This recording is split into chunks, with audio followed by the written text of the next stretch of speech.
Selamat siang, Bapak Ibu sekalian, apa kabar?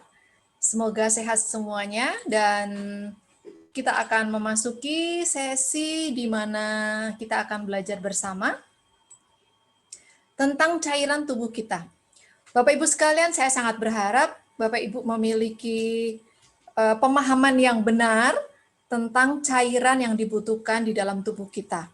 Kalau nanti kita akan belajar tentang sinergi power liquid, ada liquid yang memang berguna bagi tubuh kita, saya ingin Bapak Ibu boleh paham. Paham tentang siapa? Tentang diri sendiri dulu.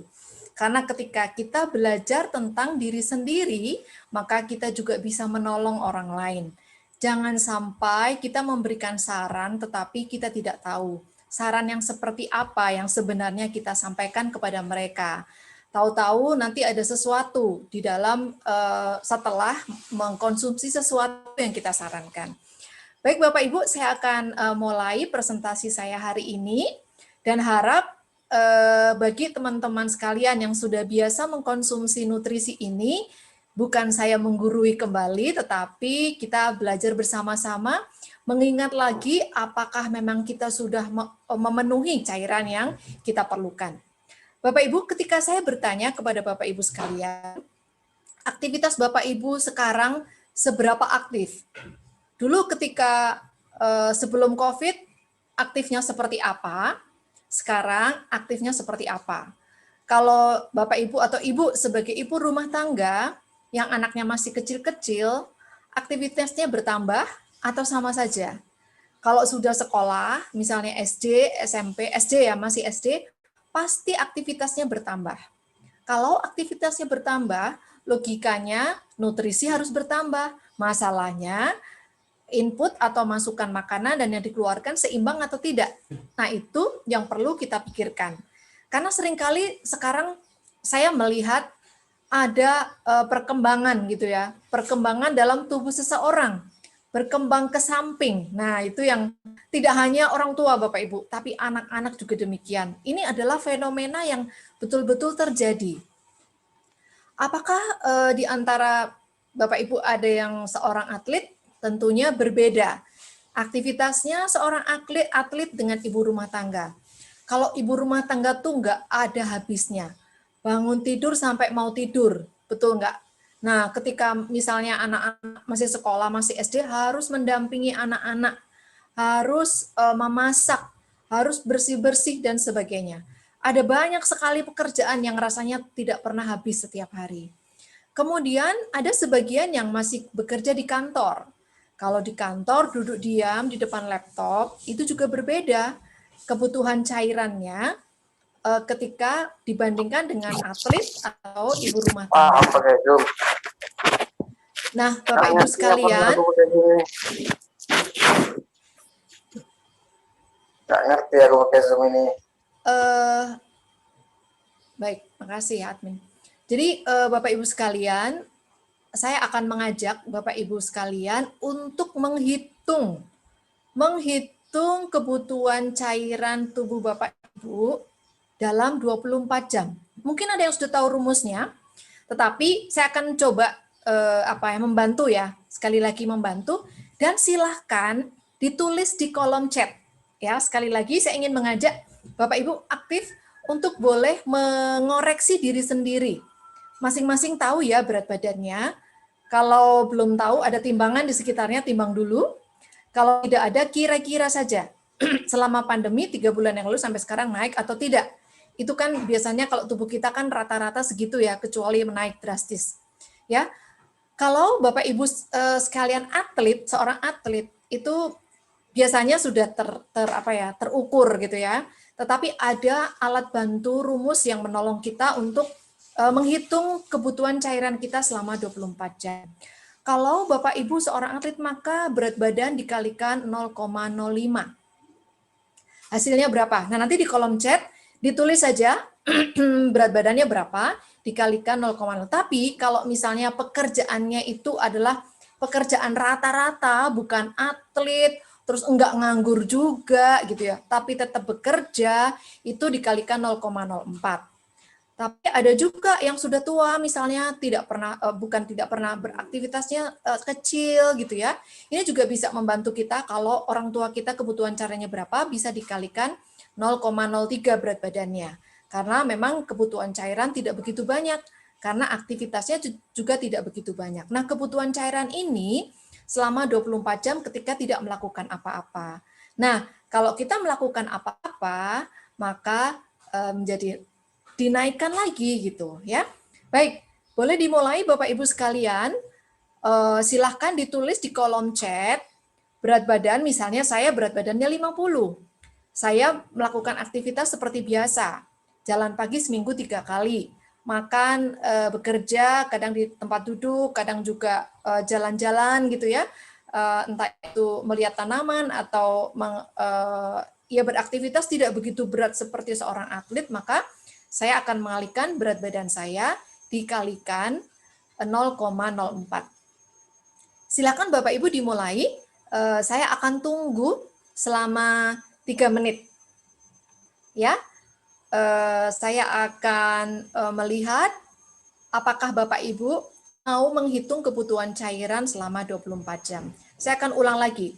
Kalau Bapak Ibu atlet, kalikan berat badan kalikan berat badan dengan 0,05. Tapi kalau biasa saja sewajarnya, kalikan berat badan dalam kilogram, kalikan 0,04. Tetapi kalau yang pasif, misalnya sudah lansia, di atas 60 atau 70 tahun, yang tidak melakukan aktivitas begitu banyak, kalikan berat badan, kalikan 0,03. Ya, silakan Bapak Ibu bisa dimulai.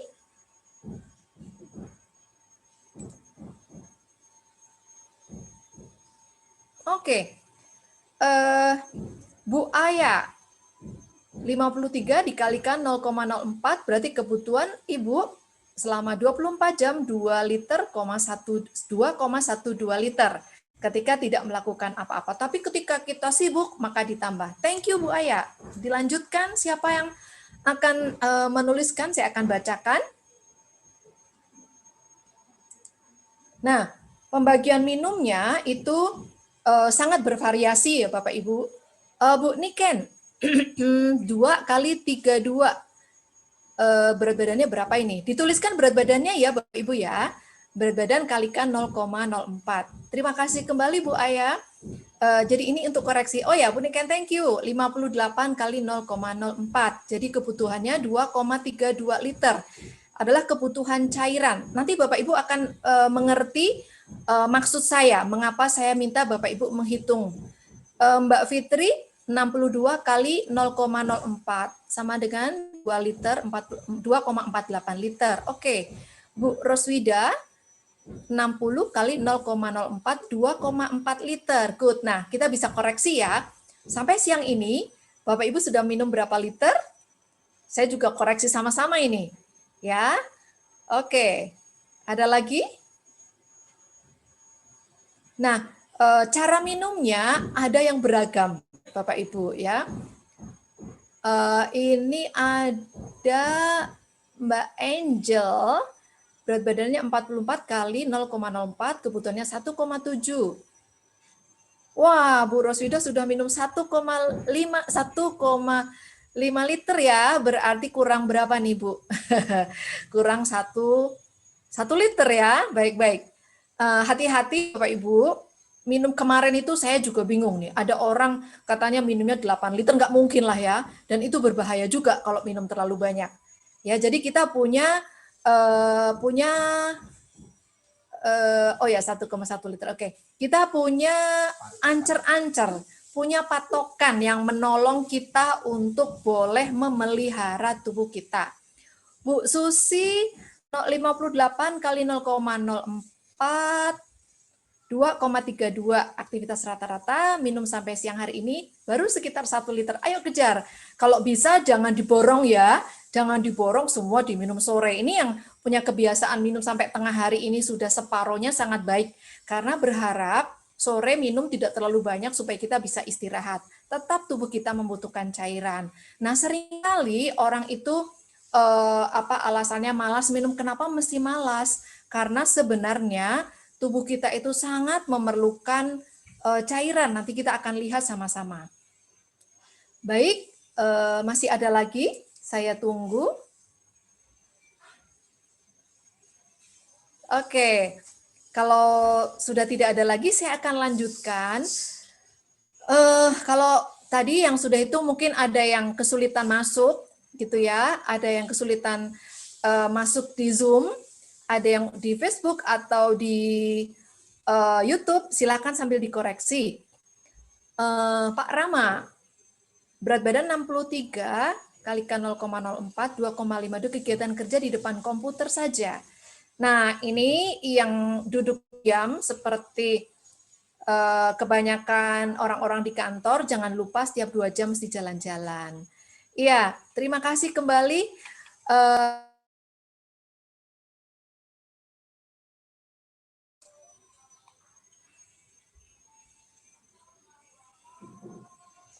Oke, ada sesuatu rupanya ya.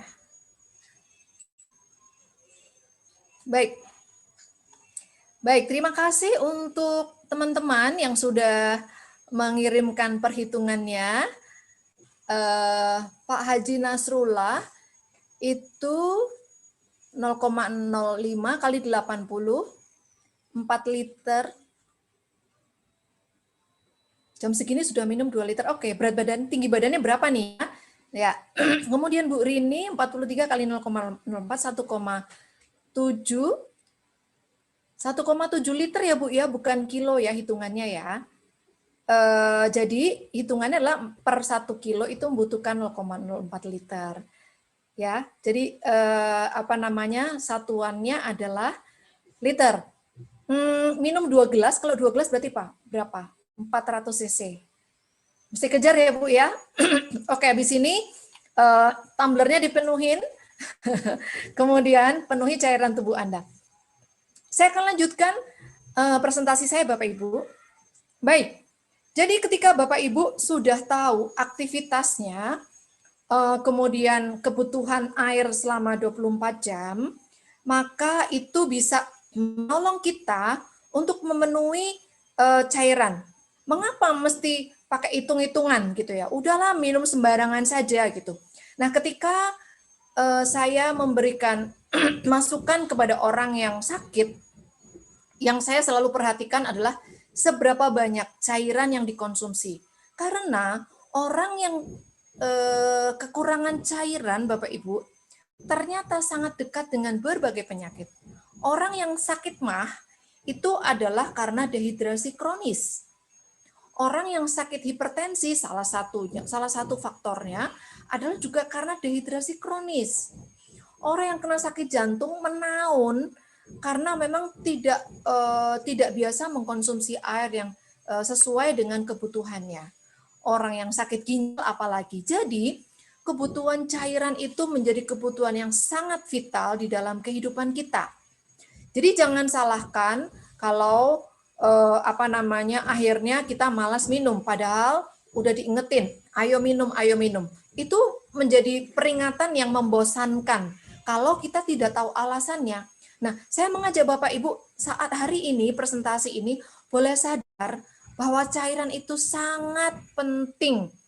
Sehingga ketika, apalagi pada masa pandemi seperti ini, ketika kita menjaga cairan tubuh kita dengan baik, itu menjadi sebuah tameng, sudah menjadi sebuah mekanisme pertahanan tubuh kita untuk jauh dari penyakit. Nah, slide ini saya sengaja presentasikan ke Bapak Ibu sekalian untuk mencoba memadukan antara apa yang saya sampaikan sekarang dengan slide yang pernah saya sampaikan. Sebenarnya apa sih yang dibutuhkan tubuh kita untuk hidup adalah energi. Kita tidak bisa hidup tanpa energi, apalagi tanpa air, seperti itu ya. Nah, apa sih yang diperlukan adalah makanan yang dalam jumlah besar atau makronutrien, atau makanan yang dibutuhkan dalam jumlah kecil atau mikronutrien, dan cairan. Itu adalah kebutuhan vital. Dan zat bermanfaat yang lainnya atau zat non-gizi. Dikatakan seperti itu. Nah, Bapak Ibu sekalian, yang dimaksud dengan makronutrien adalah makanan atau minuman yang dibutuhkan dalam jumlah besar. jenisnya adalah karbohidrat, protein, dan lemak. Sedangkan mikronutrien adalah elektrolit seperti natrium, kalium, klor, fosfor, kalsium, seperti itu.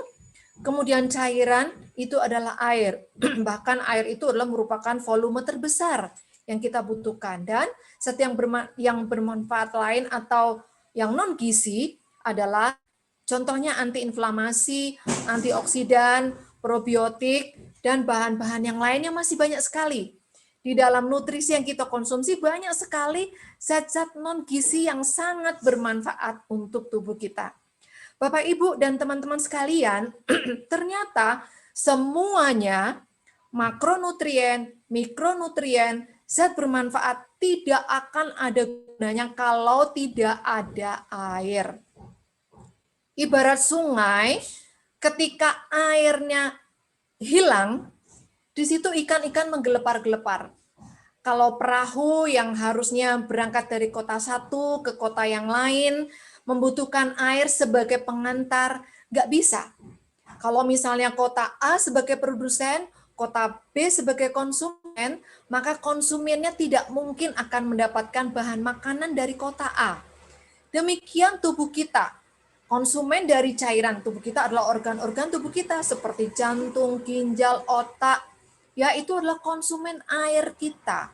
Kalau airnya tidak ada, maka oksigen tidak sampai ke jantung, kalsium tidak sampai ke tulang, natrium tidak sampai ke ginjal. Bayangkan Bapak Ibu sekalian, betapa pentingnya cairan tubuh kita. Oke, saya sudah minum, Bu. Dok, saya sudah minum separuh saja. Baik, airnya surut, tersampaikan pesannya, ya kan? Semua tersampaikan, tetapi dangkal.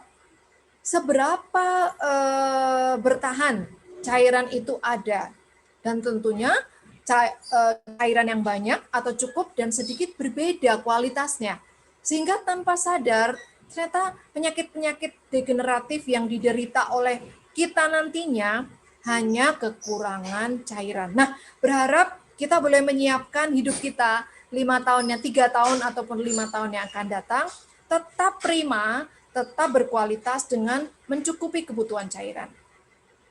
Nah, ternyata cairan tubuh kita itu mendominasi komposisi di dalam tubuh kita sampai 70%, Bapak Ibu. Sudah cukupkah cairan dalam tubuh Bapak Ibu sekalian? Sudah cukup? Oke, kalau sudah cukup, tolong dikoreksi setiap hari. Actionnya ambil tumbler, isi. Kalau Bapak Ibu sudah menggunakan tumbler, silakan diisi dan menjadi habit atau kebiasaan mengkonsumsi cairan secukup sesuai dengan kebutuhan. Nah, ini dia Bapak Ibu, ada gambaran yang menolong kita untuk boleh melihat sebenarnya cairan yang dibutuhkan di dalam tubuh kita itu memang ada yang berpendapat 60-70 ya. Tapi kita anggap saja seperti itu. Ada yang mengatakan yang perempuan 60% cairannya, yang laki-laki 65%. Jadi penelitian itu begitu luasnya, kita anggap atau kita boleh melihat secara keseluruhan prosentasenya lebih banyak cairan daripada bukan cairan gitu ya, dari benda-benda padatnya. Kalau mau membuktikan sebenarnya ada upacara pembakaran orang yang sudah meninggal, baik itu secara tradisional di Bali atau kalau orang Chinese ya dimasukkan ke dalam ruangan kemudian dibakar, itu bisa dilihat sebenarnya abunya itu seberapa, sisanya sedikit sekali, selainnya menguap gitu ya. Nah, ternyata cairan di otak kita itu ada 83% dari, kalau misalnya saya perempuan, 83% dari 60%. Besar sekali gitu ya. Nah, kemudian ginjal sama 83%. Kemudian paru-paru 85%, mata 95%, jantung 75% dan otot 75%. Nah, mengapa air mata itu dipakai sebagai tanda sebuah gangguan yang namanya dehidrasi atau kekurangan cairan? Kalau anak kecil diare muntah itu biasanya seorang dokter bertanya, kapan menangis terakhir? Kemudian mengeluarkan air mata atau tidak? Karena kalau sudah tidak mengeluarkan air mata, berarti sudah kering. Atau pertanyaan yang lainnya untuk mengetes dehidrasi adalah kapan pipis terakhir? Atau yang paling mudah dipegang, dicuit gitu ya kulitnya, itu biasanya sudah berasa sekali kalau dehidrasi. Jangan sampai dehidrasi. Kalau bisa, jangan sampai dehidrasi. Jadi Bapak Ibu, kalau kita melihat prosentase seperti ini, lah berapa puluh liter yang mengalir di dalam tubuh kita sehingga semua terbagi cairannya. Betapa ini adalah suatu yang krusial, sesuatu yang sangat penting. Air itu adalah kebutuhan yang sangat penting di dalam tubuh kita. Oleh karena itu, mengapa dari awal saya mengatakan, saya mengajak Bapak Ibu sekalian. Tentu kalau tadi ketika saya slide yang tentang kebutuhan itu ada elektrolit, ada itu betul-betul dibutuhkan. Kalau hanya air saja nggak ada isinya, juga tidak baik atau tidak memenuhi kebutuhan tubuh kita. Nah, dari mana sumber air? Yang pasti air minum. Nah, air minum itu air yang seperti apa? Tidak perlu kita menjudge atau mengatakan oh air ini paling bagus, air itu paling bagus, mengatakan semuanya bagus ya bagus semuanya, nggak ada yang jelek gitu ya. Tapi pertanyaannya, apakah betul kita bisa mengkonsumsi air? Kalau misalnya air ini bagus banget loh dan harganya bagus. Kalau harganya bagus, seminggu berapa, airnya bagus, pikirannya stres karena mahal, misalnya gitu. Jangan sampai seperti itu. Kemudian bagaimana cara mendapatkan air yang penuh dengan elektrolit, penuh dengan zat-zat aktif, itu menjadi pemikiran yang berikutnya. Jangan sampai kita juga oke lah ya, kita mendengar bahwa cairan A bagus, cairan B, semuanya boleh. Tapi mari kita berpikir rasional. Mari kita berpikir nasional supaya kita tidak stres di kemudian hari. Kita punya akal budi yang bisa dipakai untuk memikirkan secara luas apa yang kita butuhkan. Kemudian buah-buahan. Mengapa buah-buahan? Karena di sana dia mengandung elektrolit, mengandung vitamin, mengandung mineral yang sangat dibutuhkan oleh tubuh kita. Tadi pagi kemarin saya ada seorang teman bertanya, dokter ini ya teman ya pasien gitu ya, suami saya tekanan darahnya tinggi, itu 200/100. Lalu saya tanya, kondisinya bagaimana? Karena sudah beberapa waktu, ternyata sudah turun 150/80, oke, senang sekali gitu ya. Ya udah, tadi pagi saya tanya lagi, ternyata dibawa ke rumah sakit karena naik lagi. Siang ini saya pantau, bagaimana keadaan Bapak, Bu? Ternyata harus opname. Kenapa Bapak Ibu? Dia hipertensi, setelah dicek ternyata kekurangan natrium. Aneh ya, hipertensi kok kekurangan natrium. Berarti apa Bapak Ibu? Sudah mengalami dehidrasi berat. Bisa jadi tubuhnya memang kekurangan cairan. Sehingga betul-betul tekanan darah jantung itu memompa jantungnya untuk mentransfer atau memindahkan semua yang dibutuhkan ke dalam organ-organ. Tapi cairannya sedikit. Ya, otomatis bisa jadi memang kondisi sebelumnya adalah memang tubuh kekurangan natrium. Jadi hipertensi itu penyebabnya banyak sekali. Bukan hanya akhir bulan aja Bapak Ibu, tapi ada banyak sekali hal, kekurangan, nggak hanya kekurangan duit ya, kekurangan air juga bisa hipertensi. Nah, oleh karena itu ayo penuhi air supaya kita juga bisa beraktivitas dan tidak kekurangan duit gitu ya. Nah, itu yang harus kita perhatikan. Kemudian sayur-sayuran juga demikian. Sayur-sayuran juga mengandung protein ya, tetapi yang dibutuhkan cairan, elektrolit dan mineral. Nah, saya akan mencoba untuk merangkum fungsi air itu apa. Fungsi air itu adalah memenuhi kebutuhan tubuh karena cairan itu merupakan komponen terbesar di dalam tubuh. Ingat-ingat itu, Bapak Ibu ya. Cairan itu merupakan komponen terbesar di dalam tubuh. Lalu yang kedua, mensukseskan proses di dalam tubuh kita. Jadi, proses dalam tubuh kita itu tidak hanya detoksifikasi, Bapak Ibu. Kalau kita menawarkan orang dengan mengatakan, ayo detox, kita sebaiknya mengerti detox itu adalah bagian proses tubuh kita bisa lengkapi bahwa di dalam tubuh kita itu juga ada proses asimilasi. Nanti penjelasannya di slide berikutnya. Kemudian ada proses eliminasi. Nah, ini kalau kata eliminasi sudah sering ya, tereliminasi. Dari mana? Dari komunitas. Sudah ditendang. Nah, tubuh kita juga nendang. Nendang apa? Nendang zat-zat yang tidak diperlukan. Sudah cukup di dalam tubuh, maka harus dikeluarkan. Kemudian detoksifikasi ini lebih akrab lagi, karena program yang ada adalah detoksifikasi, tapi ternyata lebih. Kemudian rehabilitasi, sering juga ya, orang itu terkena narkoba, dia harus direhabilitasi, harus diperbaiki. Kemudian yang kelima adalah adaptasi. So what? Kalau sudah terjadi asimilasi, sudah mengeluarkan racun dari feses dan dari pencernaan dan urin, detoksifikasi, sudah mengeluarkan racun juga dari organ-organ tubuh kita, rehabilitasi, yang terakhir adaptasi. Sudah bersih, sudah perbaiki, adaptasi dengan siapa? Kalau adaptasi dengan lingkungan. Nah, kegagalan tubuh kita kebanyakan ada di adaptasi. Bagaimana beradaptasi setelah detox? Ya, bagaimana beradaptasi setelah sembuh dari sakit? Ini penting sekali. Oke, kita sampai kepada definisi-definisi tadi, Bapak Ibu ya. Bahwa ketika kita mengkonsumsi sesuatu, maka akan terjadi proses asimilasi, yaitu proses dalam tubuh untuk memasok nutrisi kepada sel.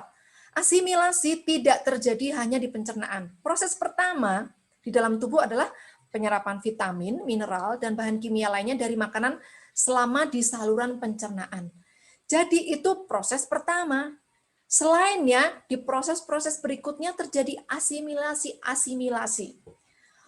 Baik itu dari pembuluh darah menuju sel, baik itu dari sel di mana? Di liver, kemudian sel di jantung, sel di paru-paru. Panjang bukan? Banyak proses asimilasi terjadi di seluruh sel tubuh kita. Bayangkan Bapak Ibu, belum detoksifikasi, tubuh kita sudah melakukan aktivitas yang begitu luas. Nah, kemudian yang kedua adalah eliminasi, merupakan proses pembuangan metabolisme tubuh baik berupa urin maupun feses. Nah, ini adalah proses yang paling awal. Ya, belum sampai detox sudah mengeliminasi. Bapak Ibu kalau makan durian pagi, 2 jam kemudian pipis, keluar nggak bau duriannya? Keluarkan ya. Kalau makan sesuatu, makan pete misalnya, wah kamar mandi sudah bau sedap sekali karena makan pete, 3 jam kemudian pipis. Nah, itulah proses eliminasi. Eliminasi urin secara normal bergantung pada pemasukan cairan dan sirkulasi volume darah. Jika salah satunya menurun, pengeluaran urin juga akan menurun. Jadi proses eliminasi ini betul-betul merupakan proses yang sangat wajar. Pipis, pup itu adalah proses eliminasi. Proses berikutnya adalah proses detoksifikasi. Nah, ini yang seringkali dipakai oleh kita ya, adalah proses normal loh Bapak Ibu, proses detoksifikasi untuk membuang atau menetralkan racun melalui hati, usus besar, ginjal, paru-paru, dan kulit. Yaitu proses ekskresi atau misalnya proses pengeluaran, kayak misalnya di kulit ya keringat gitu ya.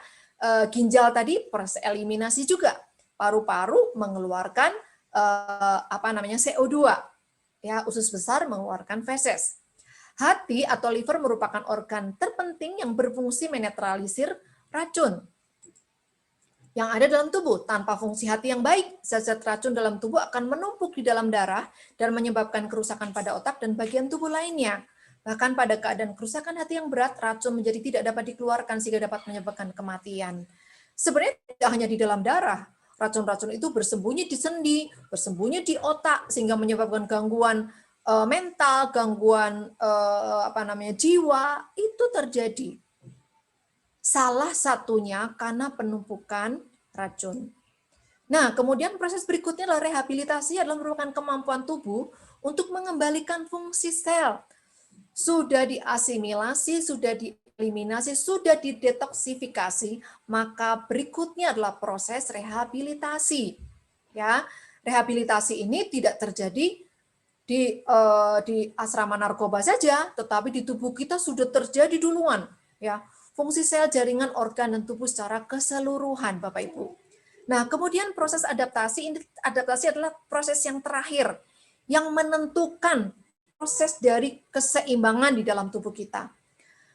Cara bagaimana tubuh mengatasi tekanan lingkungan sekitarnya untuk bertahan hidup, ya sudah sempurna nih, maka keluar dong gitu ya. Kalau orang sakit, akhirnya ketemu dengan orang-orang, tubuh yang mampu beradaptasi terhadap lingkungannya, mampu untuk memperoleh udara, memperoleh air dan nutrisi, ya.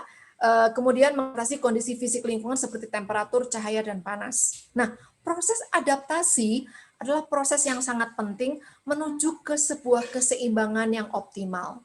Ada orang-orang yang kena sakit mah, sudah didetoksifikasi nih, sudah, tapi ternyata masih nggak kuat kena panas, masih tidak kuat berpindah suasana panas dan dingin. Nah, ini yang tadi saya maksud Bapak. Ini adalah step yang paling penting. Mampukah dia beradaptasi? Kalau tidak bisa beradaptasi, apakah 4 proses itu sudah berjalan dengan benar? Perlu evaluasi. Karena banyak sekali orang-orang yang bertanya kepada saya, kok ini nggak bisa ya, nggak bisa berhasil detox misalnya gitu ya. Pertanyaannya, apakah asimilasi sudah berjalan dengan benar? Apakah proses eliminasi sudah berjalan dengan benar? Ya, buang air besar, buang air kecil seperti itu. Apakah rehabilitasi sudah berjalan dengan benar? Itu masing-masing orang itu sangat unik. Oleh karena itu, kita tidak bisa memaksakan orang itu sesuai dengan program yang kita berikan. Kalau pas, oke, kita bersyukur. Kalau tidak pas, terutama orang-orang yang sakit, jangan dipaksakan, Bapak Ibu. Karena seringkali kalau ada yang mungkin maksudnya baik sih, bertanya kepada saya, dokter, orang dengan kondisi seperti ini, bla bla bla, bisa ya di detox? Waduh, dengan kreatinin 3,2 akan di detox. Bagaimana nanti risikonya?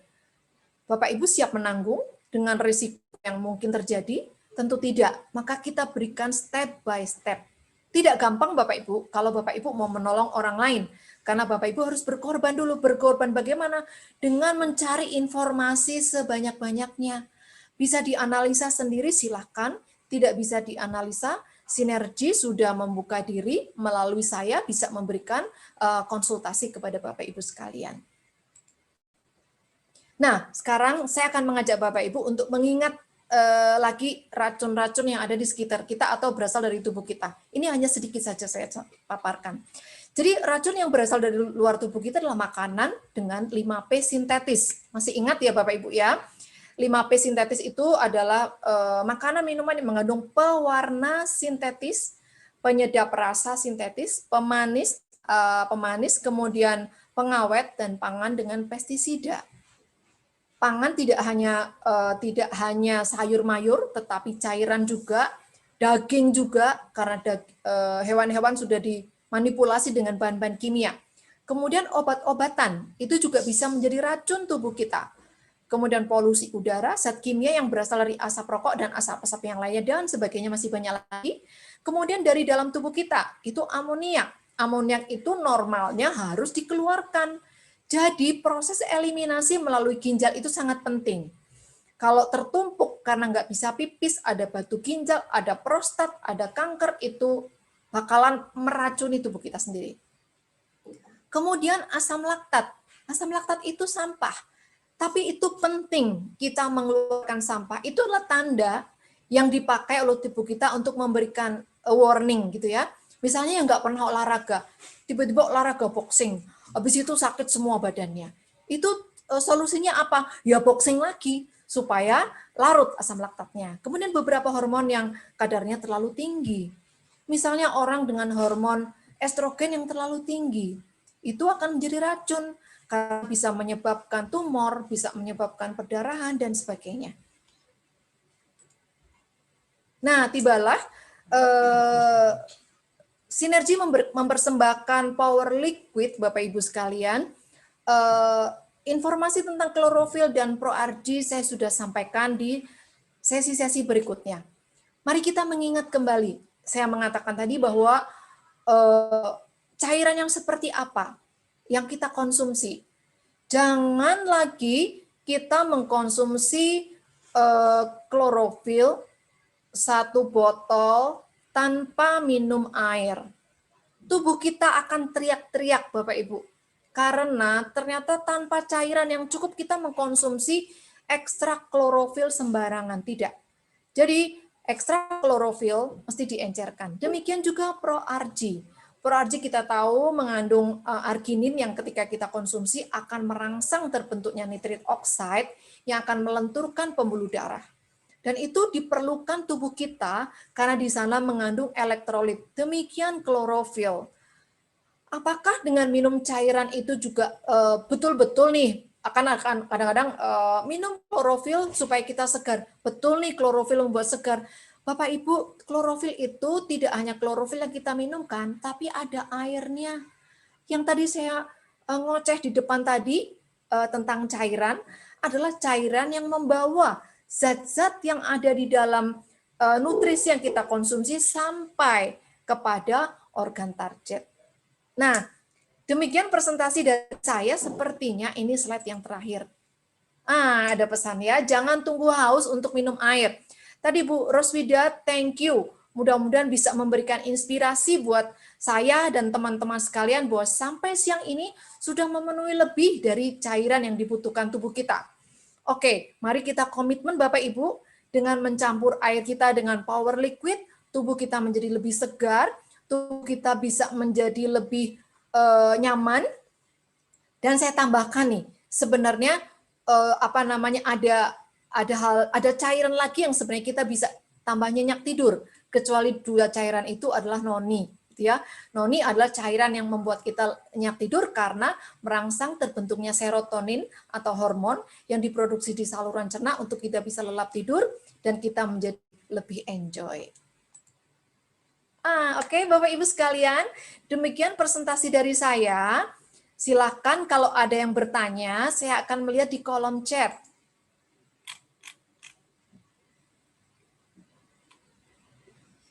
Oke, saya akan langsung jawab ya. Oke, dokter dari Pak Rama, Niko, jika kita mengkonsumsi Nutribus nih ya, kok Nuribus, atau klorofil dan kita menggunakan sekitar 240 cc dalam 1 gelas, apakah itu termasuk dihitung dengan minum yang dimaksud mengingat air putihnya dicampur bukan air putih murni? Ya, ini adalah banyak sekali pertanyaan yang masuk dengan begini. Kalau misalnya memang itu cairan yang kan cairan klorofilnya sedikit kan, ya, itu yang dihitung adalah pelarutnya. Ingat kan ya? Jadi kalau kita mencampur makanan atau minuman, kita ingat kira-kira kalau dimasak pasti sudah berkurang kan, tapi kalau yang diseduh berarti cairan yang untuk mencampur itu yang dihitung. Kalau lebih ya nggak masalah kan, lebihnya juga nggak banyak-banyak seperti itu. Nah, kemudian Bu Rini, dok ada hitungannya nggak? Misalnya 1,7 liter dibagi 4 waktu minum, pagi, siang, sore, malam. Kalau saya suka makan berkuah kolak, apakah kuahnya dihitung? Nah, kalau mau menghitung murni itu air putih saja. Ya, sama seperti yang di atas pertanyaannya, Pak Ramaniko. Air putih saja, kolak itu campurannya. Ya, kalau mau di squeeze, mau diperes, kira-kira kolaknya isinya kan banyak ya, ada santan, ada apa, itu kira-kira air putihnya berapa?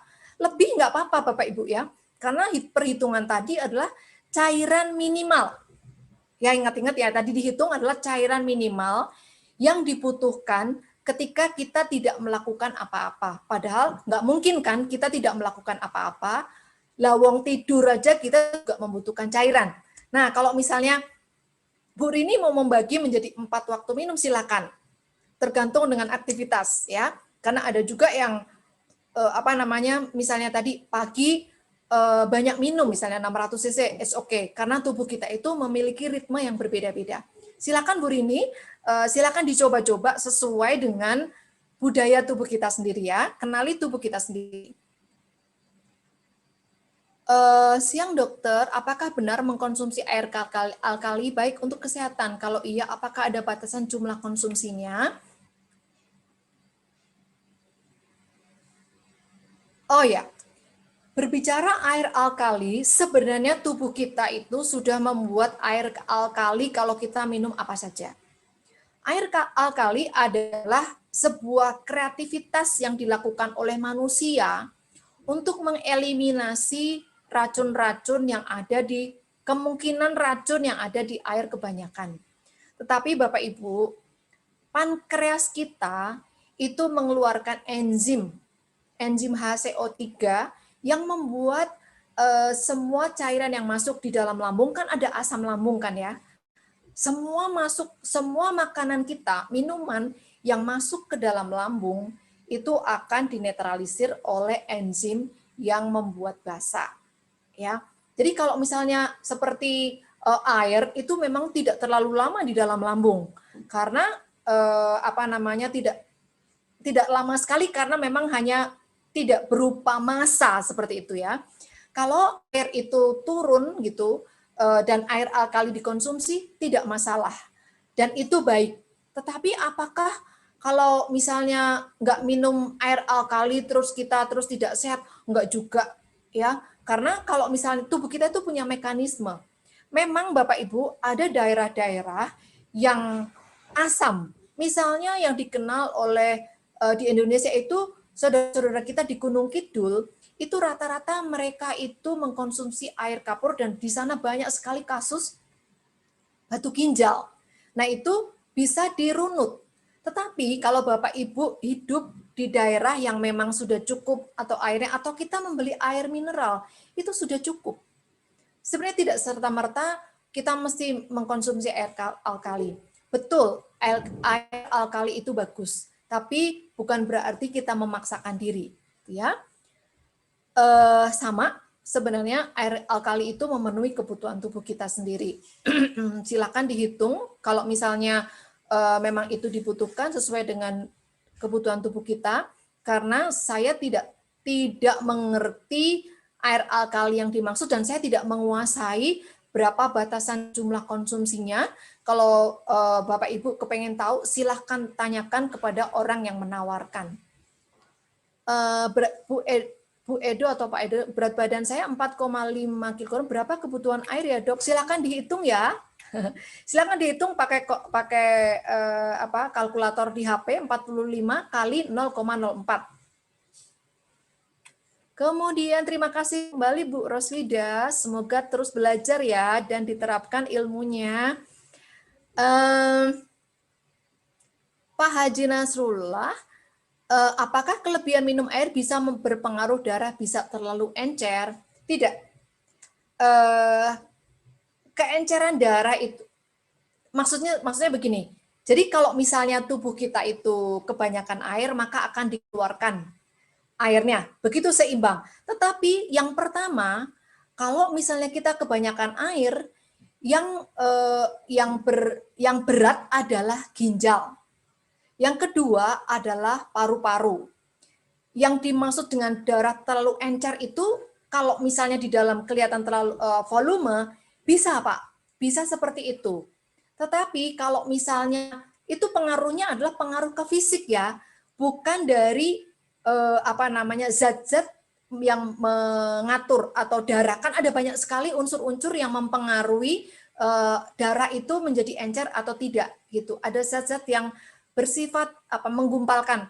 Tetapi kalau misalnya seperti gelas, saya umpamakan gelas diisi air separuh, kemudian kita tetesi klorofil 1 tetes, misalnya gelas transparan 1 tetes tes, kemudian kita kasih cairan lagi, maka akan kelihatan encer kan, karena memang airnya itu lebih banyak.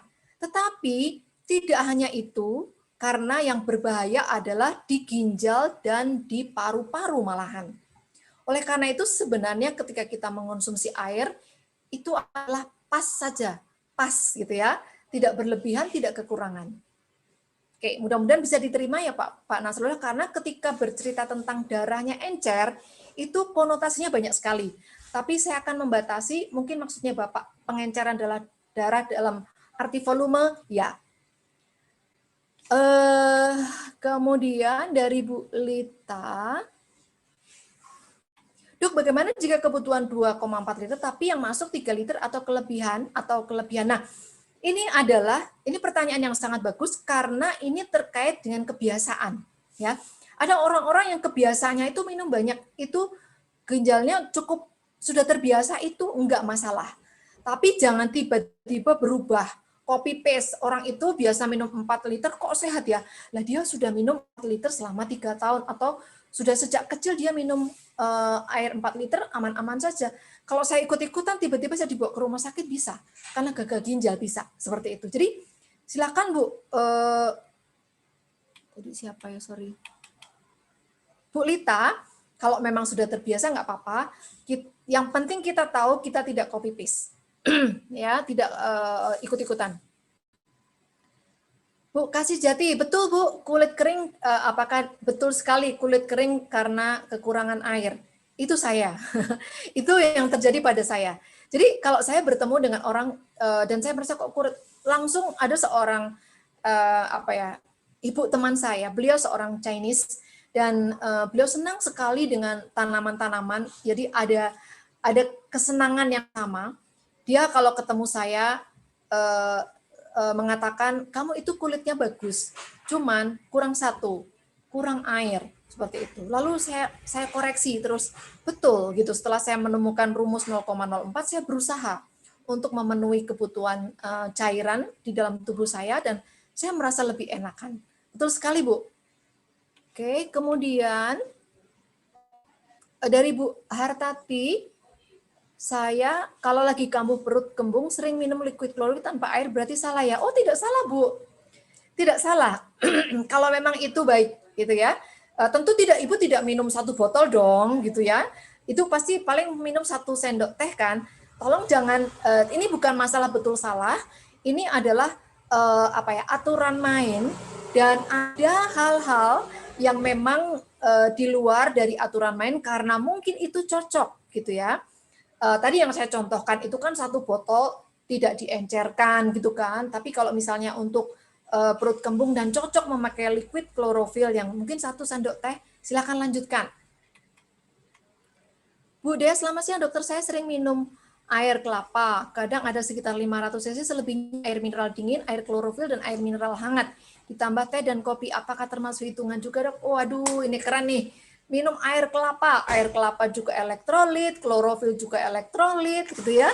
Kemudian ProRC juga elektrolit. Silakan Bu, dihitung ya. Kalau kopi dan air itu air kopinya berapa cc? Lebih juga nggak apa-apa kan? Tadi karena yang dihitung adalah batasan bawah ya. Dok, faktor umur juga berpengaruh juga terhadap jumlah air yang dikonsumsinya. Oh, sangat berpengaruh. Pak Mulia atau Bu Mulia. Tadi saya mengatakan bahwa orang-orang yang sudah lansia itu tidak dianjurkan minum banyak-banyak kecuali sudah biasa. Orang-orang tua yang seorang atlet itu biasanya punya ketahanan yang berbeda gitu ya. Yang pertama, kalau orang lansia kebanyakan minum itu kan terus diuretik kan ya. Mengeluarkan air yang banyak melalui urin, itu akan mempengaruhi kandungan elektrolit di dalam tubuh beliau atau kandungan-kandungan vitamin-vitamin yang larut air. Jadi Bapak Ibu dan teman-teman sekalian, kalau orang yang sudah usia lanjut, jangan dipaksa. Terus bagaimana dong cara melihatnya? Cara melihatnya dari warna urin. Ya, kalau warna urin kuning pekat berarti kekurangan cairan, tambahkan aja sedikit gitu ya. Jangan lupa tidak memberikan cairan pada waktu malam supaya tidak terlalu banyak, kecuali di suhu yang dingin itu nggak bisa dihambat lah, seperti itu ya. Bu Hartati, terima kasih dokter, saya minum 2 sendok makan baru merasa enak. Oke, dan bisa tidur, good Bu, silakan lanjutkan, tidak salah, yang penting dalam 24 jam ingat-ingat kebutuhan cairan yang dibutuhkan. Oke, saya sudah menjawab semua pertanyaan dan sepertinya tidak akan ada pertanyaan lagi, atau masih ada?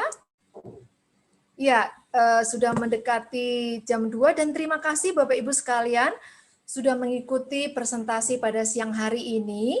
Mudah-mudahan Kita terus menambah ilmu, kita terus belajar, jangan lupa ilmunya diamalkan. Wah, ada kedip-kedip, berarti ada pertanyaan lagi nih. Oh, satu lagi ya. Satu lagi dok, untuk vertigo saya minum kolostrum 8 butir 2 kali boleh? Boleh Bu, minum 10 juga boleh. Dan itu bagus kan. Sebenarnya kita adalah orang-orang yang berbahagia ya, mengenal nutrisi atau suplemen karena gaya ada perubahan cara pandang melihat makanan dari bertahun-tahun yang lalu sampai sekarang. Sekarang banyak orang ingin hidup sehat dengan nutrisi, dengan suplemen, bukan obat. Jadi kita sudah ada di area itu. Bahkan ternyata kalau Bu Hartati mengatasi vertigo dengan kolostrum 8 2 kali, itu amazing sekali gitu, tanpa resiko.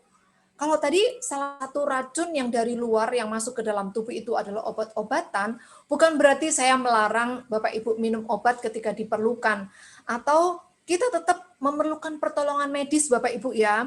Kita tidak boleh ekstrim, karena ada kejadian-kejadian yang memang kita memerlukan pertolongan medis gitu.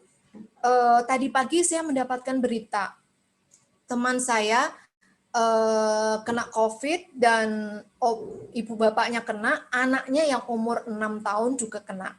Lalu dia di isolasi di sebuah rumah sakit, setelah diinfus selama kira-kira 1 minggu, akhirnya dia boleh pulang. Yang terjadi apa pada anaknya Bapak Ibu? Anaknya demam 7-6 hari ya. Jadi ketika dia diisolasi, anaknya demam. Lalu ketika dipulang, ternyata hari tadi itu tuh demamnya sampai 39. Saya sudah sarankan kolostrum juga gitu. Lalu dibawalah ke UGD. Saya pantau terus tadi pagi, saya tunggu hasil darahnya. Ternyata Bapak Ibu, apa yang terjadi? Trombositnya 68.000, padahal normalnya 150.000. Bapak Ibu bisa tebak ya, demam berdarah. COVID dan demam berdarah, dua-dua pada menyerang seorang anak 6 tahun. Teman saya masih bingung nih, tadi sebelum saya presentasi yang masih saya pantau, tidak ada kamar isolasi non-COVID gitu. Maksudnya tidak ada, kebetulan di rumah sakitnya itu tidak ada ruang isolasi COVID untuk anak-anak pula. Jadi semuanya bisa terjadi tanpa kita perhitungkan, ya, tanpa kita prediksi. Dan itu harus dihadapi. Oleh karena itu sebenarnya kalau kita bisa memanfaatkan nutrisi kita untuk membangun daya tahan tubuh kita aman, jangan lupa air ya Bapak Ibu ya, air, dan itu nutrisi-nutrisi kita cukup aman, kenapa tidak? Ya mari kita bangun imunitas kita dengan nutrisi-nutrisi yang ada. Oke. Ternyata masih ada lagi ya. Oke. Pak Cahyo, oh ya, saya sudah menemukan 5 orang yang mengalami itu dan hanya satu. Saya sudah menemukan 5 orang yang mengalami itu dan hanya satu selamat dan sekarang cuci darah. Saya tidak tahu ini kenapa Pak Cahyo menuliskan tentang apa. Kemudian sharing Bu Dokter, saya pernah minum kolostrum sehari 30 kapsul pada saat sakit tipes. Badan ngilu, sakit, demam tinggi, dan mata panas. Alhamdulillah besoknya sembuh. Wah, amazing ya Bu Dea ya. Bu Dea ini setia sekali dengan kesehatan diri sendiri dan keluarga dan orang-orang di sekitarnya. Bahkan uji coba untuk diri sendiri, dan banyak sekali hal-hal yang terjadi dari Bu Dea, dan Bu Dea sudah sering men-sharingkan. Thank you ya Bu ya, untuk boleh terus setia, setiap hari Selasa kita boleh ketemu. Dan terima kasih Bapak Ibu sekalian untuk siang hari ini. Saya akan akhiri dengan tetap menjaga kondisi tubuh kita dan jangan menunggu sakit baru minum, atau jangan menunggu haus baru kita minum. Baik, terima kasih untuk kehadirannya Bapak Ibu sekalian, terima kasih untuk pertanyaan-pertanyaan yang masuk, dan terima kasih untuk kesaksian yang disampaikan. Sampai jumpa minggu depan, tetap sehat, tetap kuat, dan tetap semangat. Selamat siang dan sampai jumpa.